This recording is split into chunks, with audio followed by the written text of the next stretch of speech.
What's happening, people? Back with another reaction, back with some more Judas Priest. We're going back to the 1979 Unleashed in the East live in Japan performance. And the next tune is Victims of Change. It sounds very Goethe, it sounds very Faust, that exploration of what progress and change means, and even though progress can be beneficial to people and can open up new pathways of life and new types of recreation and any number of things, the process itself can be tumultuous for the generations and people involved, and people can get lost in that sort of steamroller of change. So I guess it's fair to say that again, through entropy and any number of anthropological indicators you might investigate, change is ubiquitous, it's constant, it's the one true constant is change. The irony of that never ceases to amuse me. But yeah, so ultimately the way things change can uproot life for people, and so even if on the whole and over time there might be some net benefit to changes, again, they can be problematic or even violent to those who are experiencing them, and perhaps to those who were accustomed to a certain way of life or a certain niche out there in the world. So again, read Goethe's Faust if any of this interests you. But let's find out what Judas Priest has to say about it. This is Judas Priest. The track is Victims of Change, and it's a live performance on their 1979 Unleashed in the East album.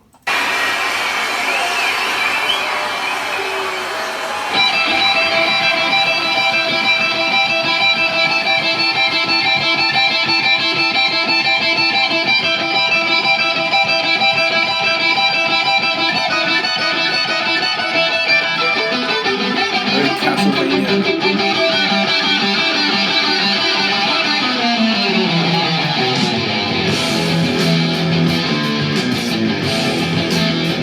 Heavy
mean, you can't.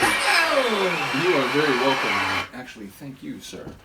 Holy smokes! Again, it's like even as I now know he's capable of doing like, vocals up from Valhalla or something. He still amazes me when it happens. It's like twice during that track. It's like my brain is like, oh my god, like what? How is that possible? And it's funny, I keep comparing because again, my real like only notable point of reference for heavy metal is Iron Maiden, particularly during when Bruce has been in the band.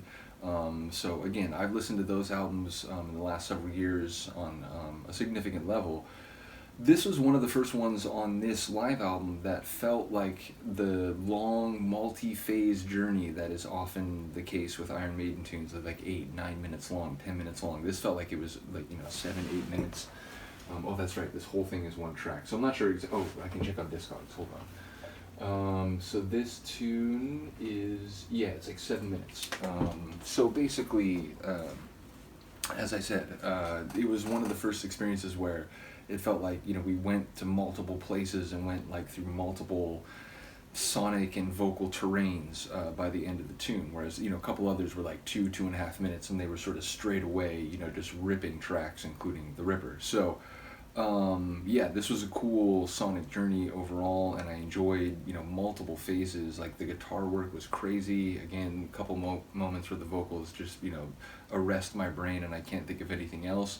I'm not sure. It sounded like a narrative about a woman. I kept wondering whether like the woman was a metaphor for change, but then it sounded like the change was happening to her. Like she was getting older, her body was changing. So like I'm not sure like exactly where the narrative or the protagonist in question resides, but ultimately it did sound like we're talking about change over time, whether like that itself was sort of a metaphor or whether like it was the backdrop for the tale of this person. So either way, a cool tune sonically. Looking forward to the rest. Big shout out to Cindy. Indeed, I've been listening to the Isaac Hayes CD that she sent me, which again, when she sent it to me, she was saying, no pressure, like you don't have to react to it, but I do think I want to kick off maybe an Isaac Hayes reaction or two. The tracks are like long, so we'll see what we do, but either way, I did want to give you a shout out not only for sharing Judas Priest, but also some other stuff as well. So let me know what you think of this one. I will see you next time.